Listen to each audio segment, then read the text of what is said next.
Welcome back to online classes, and we have discussed about the physical states of matter and those are solid, liquid and gas.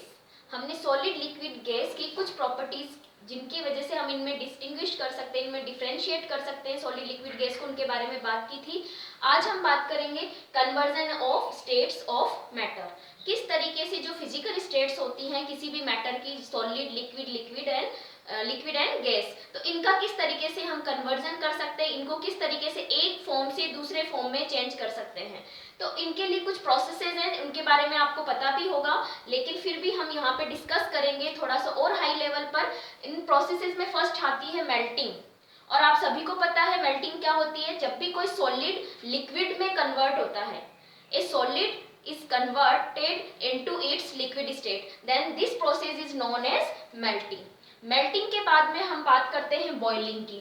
Boiling के नाम से भी आपको समझ आ गया होगा। Boiling means when a liquid is converted into its gaseous state. जब भी कोई लिक्विड अपनी गैसियस फॉर्म में चला जाता है तो इस प्रोसेस को हम बोलते हैं बॉइलिंग। नेक्स्ट हम बात करते हैं condensation. Condensation means it is the process when the gas is converted into its liquid phase। अगर कोई मैटर अपनी गैसियस स्टेट में है तो वो गैसियस स्टेट से वापस से लिक्विड स्टेट में आ जाता है, तो उस प्रोसेस को हम बोलते हैं कंडेंसेशन। एंड रेन जब होती है तो ये कंडेंसेशन का ही एक एग्जांपल है, जिसमें जो वाटर वेपर के क्लाउड्स होते हैं वो कंडेंस होकर टाइनी ड्रॉपलेट्स बनाते हैं लिक्विड के, और फिर वो ड्रॉप्स जब एक स्पेसिफिक साइज की हो जाती है तो वो ग्रेविटेशनल फोर्स की वजह से नीचे आने लगते हैं, तो वहां पर हम कंडेंसेशन की बात करते हैं। Next is freezing. फ्रीजिंग में क्या होता है ये भी आप सबको पता है कि लिक्विड क्या होता है, अपनी सॉलिड स्टेट में चला जाता है। नेक्स्ट हम बात करेंगे सब्लिमेशन का। सब्लिमेशन में क्या होता है, एक सॉलिड डायरेक्टली उसके ही गैसियस फॉर्म में आ जाए बिना लिक्विड में आए। तो जब कोई सॉलिड डायरेक्टली गैसियस फॉर्म में आ जाता है तो उस प्रोसेस को हम बोलते हैं सब्लिमेशन। अब ये होता कैसे, ये प्रोसेसेस और जो कन्वर्जन है उसके लिए क्या नेसेसरी है, हम किस तरीके से कन्वर्जन करते हैं, तो सबसे पहले हमें इसके लिए पता होना चाहिए जो हमने कल भी बात करी है स्टेट्स, फिजिकल स्टेट्स जब हम पढ़ रहे थे सॉलिड लिक्विड गैस के बारे में, तब हमने बात की थी इंटरमॉलिक्यूलर अट्रैक्शन फोर्सेस की। तो वहां पर हमने बात की थी कि सॉलिड जो होता है, सॉलिड में पार्टिकल्स बहुत ही नजदीक होते हैं, पास पास में होते हैं।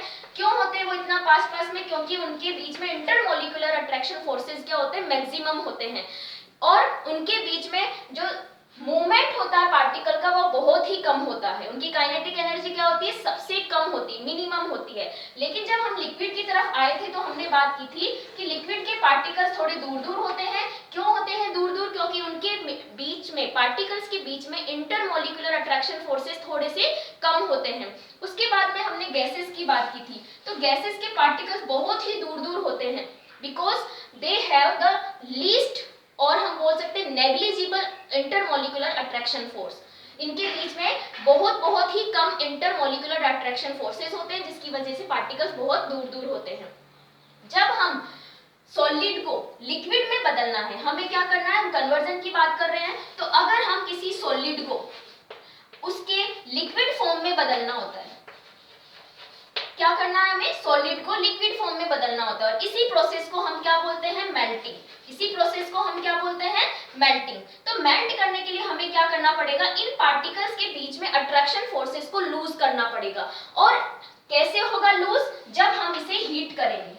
क्या करेंगे, हम इसे हीट। तो जब हम किसी सॉलिड को हीट करते हैं तो हीट एनर्जी देने की वजह से उन पार्टिकल्स के बीच के अट्रैक्शन फोर्स क्या हो जाते हैं, कम हो जाते हैं, और पार्टिकल्स की काइनेटिक एनर्जी बढ़ जाती है, जिसकी वजह से पार्टिकल्स क्या होंगे, दूर दूर होने लगेंगे और सॉलिड लिक्विड में बदल जाएगा।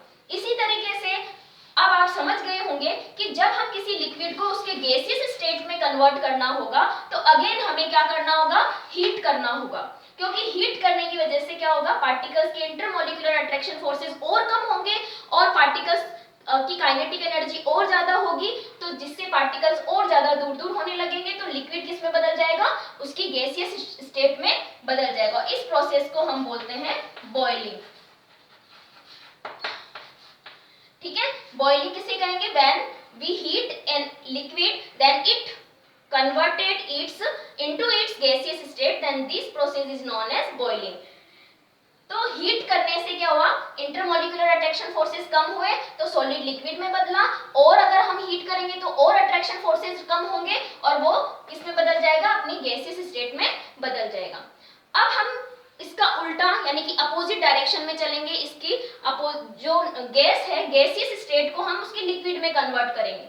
यानी हमें क्या करना है, वापस से गैसेस के पार्टिकल्स को लिक्विड के पार्टिकल्स के फॉर्म में लाना है। तो इसको करने के लिए आप समझ ही गए होंगे कि अब हमें क्या करना होगा, इंटरमोलिकुलर अट्रैक्शन फोर्सेस को बढ़ाना होगा। और ये कब बढ़ेंगे, जब पार्टिकल्स पास पास में आएंगे। तो उसके लिए क्या होगा, हमें गैसेस को क्या करना पड़ेगा, कूल करना पड़ेगा, ठंडा करना पड़ेगा, टेम्परेचर को लो करना पड़ेगा, जिससे क्या होगा, गैसेस के पार्टिकल्स क्या होंगे, पास पास आएंगे। क्यों पास पास आएंगे, क्योंकि काइनेटिक एनर्जी ठंडा करने पर, कूल करने से क्या होगा, काइनेटिक एनर्जी कम होने लगेगी, पार्टिकल्स पास पास आने लगेंगे और उनके बीच में इंटरमोलिकुलर अट्रैक्शन फोर्सेस बढ़ने लगेंगे, जिससे गैस किस में बदल जाएगी, लिक्विड में। अगेन इस प्रोसेस को जब कोई गैस अपनी यानी मैटर अपनी गैसियस स्टेट से लिक्विड स्टेट में बदलता है, this is known as condensation.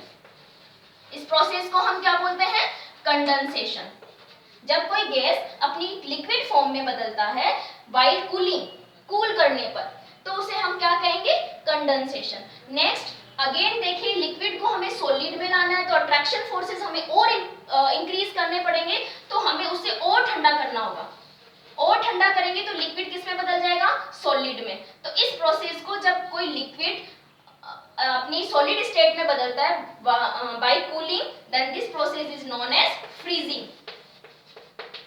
इसे हम क्या कहेंगे, फ्रीजिंग। तो इस तरीके से आपने चार चीजें समझी हैं यहाँ पे। अब आप नेक्स्ट जो हमारी प्रोसेस है दैट इज सब्लिमेशन।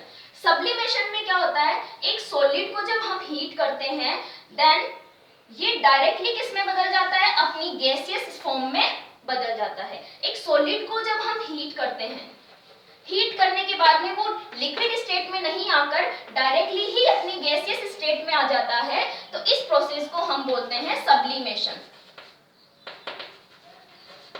और सब्लिमेशन का एग्जांपल होता है जैसे कि नेफ्थलीन, कैम्फर, कपूर जिसे हम बोलते हैं हमारी लैंग्वेज में। तो कैम्फर जो होता है वो सब्लिमेशन शो करता है। और सब्लिमेशन का एक और एग्जांपल है ammonium chloride, ammonium chloride and camphor, naphthalene. These are the example for these are the substances that show the sublimation। तो इस तरीके से हमने कन्वर्जन की बात करी है, इनके बारे में हम डिटेल में और बात करेंगे नेक्स्ट वीडियो में। Thank you.